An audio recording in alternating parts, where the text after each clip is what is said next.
بسم اللہ الرحمن الرحیم۔ ناظرین السلام علیکم، میں ہوں آپ کا میزبان صابر شاکر۔ وفاقی دارالحکومت اسلام آباد سے کچھ تازہ ترین اطلاعات اور اہم خبریں آپ سے شیئر کرنے کی کوشش کرتے ہیں۔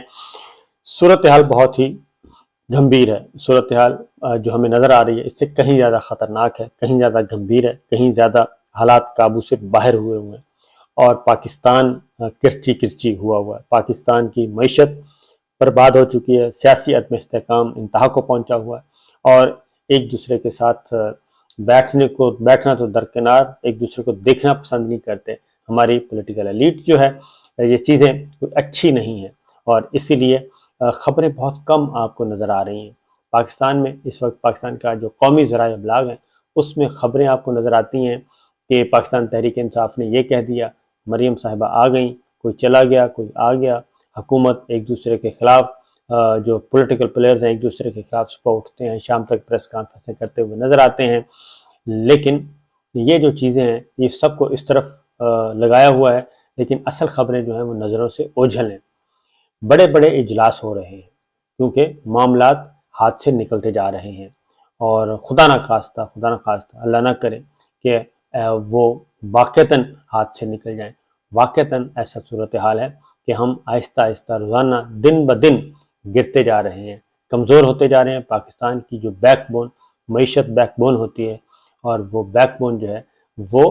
زخمی ہے، تار تار ہے اور ہم اپاہج ہونے کی طرف جا رہے ہیں۔ یہ میں سوچ سمجھ کے الفاظ بول رہا ہوں، ہم اپاہج ہونے کی طرف جا رہے ہیں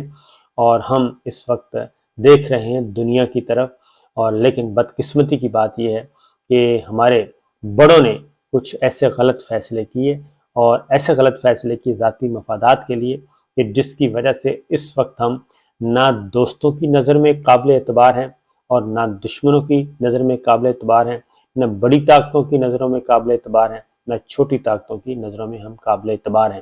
یہ اس وقت کی صورتحال ہے ہماری اور اس کی وجہ یہ ہے کہ ہم نے کسی کے ساتھ بھی ہم نے بنا کے نہیں رکھی، بلکہ ہم کئی کشتیوں کو سوار اور پھر ہم بڑے فخر سے کہتے تھے کہ میں گولی دے رہا ہوں، سب کو میں گولی دے رہا ہوں۔ وہ سب کو گولی جو دی جاتی رہی وہ ساری گولیاں واپس اب پاکستان کو دی جا رہی ہیں اور پاکستان کو بھگتنا پڑ رہا ہے۔ جو بند کمرے میں بیٹھ کے کہتے تھے کہ میں گولیاں دیتا ہوں، وہ گولیاں اب ساری اکٹھی ہو کے دوستوں کی طرف سے بھی، دشمنوں کی طرف سے بھی، منافقین کی طرف سے بھی، پڑوسیوں کی طرف سے بھی، وہ ساری گولیاں اب واپس کی جا رہی ہیں کہ جناب یہ دھوکہ، یہ فریب ریاستی معاملات میں اس طرح چلتا نہیں ہے، دوستوں کے ساتھ دھوکہ فریب چلتا نہیں ہے۔ بہرحال یہ چیزیں چل رہی ہیں اور بند کمروں میں اب سر جوڑ کر بیٹھے ہیں اور اس وقت پاکستان پہ بڑی بڑی طاقتوں کی نظریں وہ گدھوں کی طرح پاکستان کی طرف دیکھ رہی ہیں کہ کب پاکستان اپاہج ہو اور ہم اس پہ پلٹیں، اس پہ جھپٹیں اور اس کو نوچیں۔ یہ ہے صورتحال ایکچول جو چل رہی ہے۔ اس لیے میں کہہ رہا ہوں کہ خبریں نہیں شیئر کی جا رہی اور ہمارا قومی ذرائع ابلاغ وہ سارا دن پاکستان تحریک انصاف نے یہ کر دیا، پاکستان تحریک انصاف نے وہ کر دیا، عمران خان نے یہ کر دیا، عمران خان نے وہ کر دیا۔ ہم مفتیوں کو تلاش کر کے لا رہے ہیں، کبھی کسی مفتی کو پکڑ لیتے ہیں، کبھی کسی مولوی صاحب کو پکڑ لیتے ہیں اور کوشش کی جا رہی ہے کہ کبھی توہین مذہب، کبھی کچھ، یہ سب کچھ کیا جا رہا ہے اور جو سیاسی مخالفین ہیں ان مخالفین کو ہم دہشت گردوں کی طرح پیش کر رہے ہیں، دہشت گردوں کی طرح اٹھایا جا رہا ہے۔ رات کی تاریکی میں نہ کوئی قانون ہے، نہ کوئی آئین ہے، نہ کوئی عدالتی فیصلے، کسی چیز کا کوئی احترام نہیں، نہ کوئی خوف محسوس کیا جا رہا ہے، بلکہ جو ہر شخص جو ہے، اور پاکستان میں اس وقت صورتحال کیا، پاکستان میں دالوں کی قلت، پاکستان میں آٹے کی قلت، پاکستان میں گندم کی قلت اور پاکستان میں پٹرول کی قلت۔ ہر کوئی مافیا جو ہے، مافیا کی طرح ہر کوئی ڈیل کر رہا ہے، ایکٹ کر رہا ہے۔ تو اس صورتحال میں ہو کیا رہا ہے؟ خاص طور پہ میں آپ کو بتاؤں گا کہ ایک تو افغانستان ہمارے لیے درد سر بنا ہوا ہے اور دوسرا بڑی مشکل سے ایک سی پیک شروع ہوا تھا اور اس کے بعد one belt one road initiative شروع ہوا تھا۔ چائنا ہمارا ایک بہت ہی درینہ دوست تھا، ہمارا دوست تھا، میں سوچ سمجھ کے کہہ رہا ہوں کہ دوست تھا اور اب وہ بھی اس کی نظروں میں بھی ہم مشکوک ٹھہرے ہیں۔ تو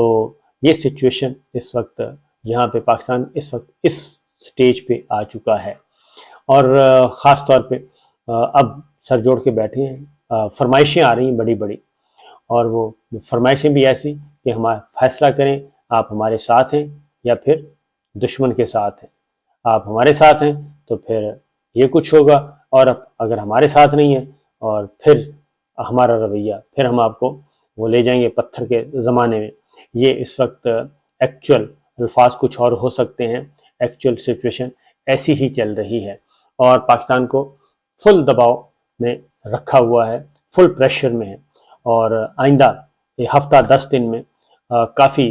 چیزیں جو ہیں وہ کرنی پڑیں گی۔ پاکستان کو فیصلہ کرنا پڑے گا، ڈیسائسو موومنٹ ہے، اور پاکستان نے کرنا کیا ہے، پاکستان نے مستقبل اپنا کس طرف لے کے جانا ہے، ریجنل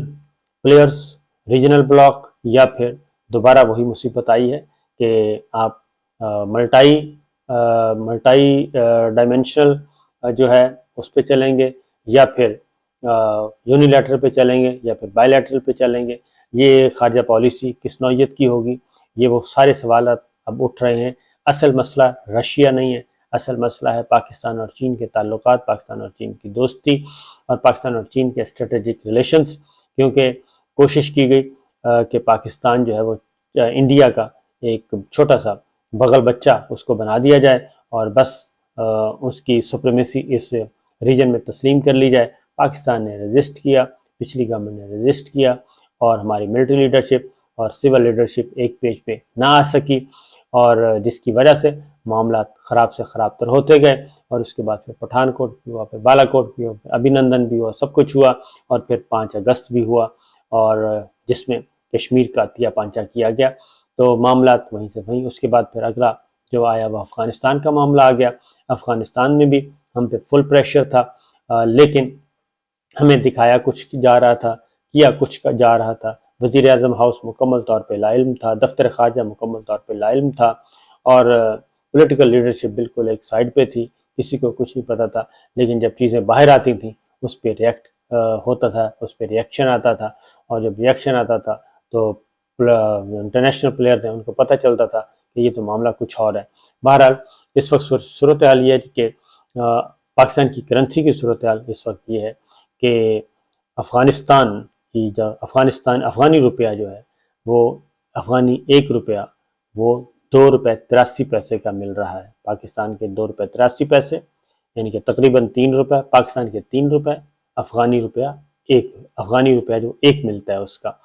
تو یہ پاکستان کی صورتحال آ چکی ہے، اور کچھ ہی عرصہ پہلے یہ جب کابل، تو افغانی کرنسی جو ہے اس کو کوئی پوچھتا نہیں تھا، اور وہ پڑی تھی، اور اس کا کوئی خریدار نہیں تھا۔ لیکن اس وقت آپ یہ دیکھ لیں کہ کیا ہو گیا ہے۔ ایک خبر چلتی ہے، اور رات جو ہے وہ پورے ملک میں فیول غائب ہو گیا، اور اس سے پہلے آپ نے دیکھا کہ پاور شٹ ڈاؤن ہوا، بجلی پورا ملک تاریکی میں ڈوب گیا، اور اس کا بھی کوئی ابھی تک پتہ نہیں چل سکا کہ یہ ہوا کیا ہے۔ یہ اس طریقے سے پراسرار قسم کے واقعات ہو رہے ہیں۔ اور پھر امریکہ کا اپنا پریشر ہے جی، امریکی فوجی حکام بھی آئے، اس کے بعد ڈپٹی اسسٹنٹ سیکرٹری آئے، اور اس کے بعد امریکی وفد آ رہا ہے، اس کے اپنی ہر کوئی جو بھی آ رہا ہے وہ پاکستان کو ایک ڈیمانڈ لسٹ جو ہے، wish list, demand list, do more کی ایک تھما دیتا ہے۔ اور ہم جو ہیں ہماری جو پولیٹیکل لیڈرشپ ہے وہ اس وقت صرف اس کا ایک ہی معاملہ ہے، ایک ہی کام ہے کہ پاکستان تحریک انصاف کو، عمران خان صاحب کو کیسے کنٹرول کرنا ہے، کیسے بندوں کو اٹھانا ہے، کیسے برباد کرنا ہے، یہ سارا کچھ ہو رہا ہے، جبکہ چیزیں جو ہیں وہ ہاتھ سے نکلتی جا رہی ہیں، الیکشن کی طرف نہیں بڑھا جا رہا، اور دن بدن کرائسس بڑھتے جا رہے ہیں۔ میری اطلاع کے مطابق جو مصدقہ اطلاع ہے، میری اطلاع کے مطابق سر جوڑ کر بیٹھے ہیں، اور بند کمروں میں اجلاس چل رہے ہیں۔ پنڈی میں ایک اہم بیٹھک ہو رہی ہے، اور راول پنڈی کی قیادت جو ہے وہ اہم بیٹھک میں مصروف ہے، اور وہ سوچ رہی ہے کہ کرنا کیا ہے، کیونکہ اسحاق ڈار صاحب جو ہیں اور یہ موجودہ مراسلہ سرکار، یہ اس کے پلے ابھی تک اس وقت تک کی اطلاع کے مطابق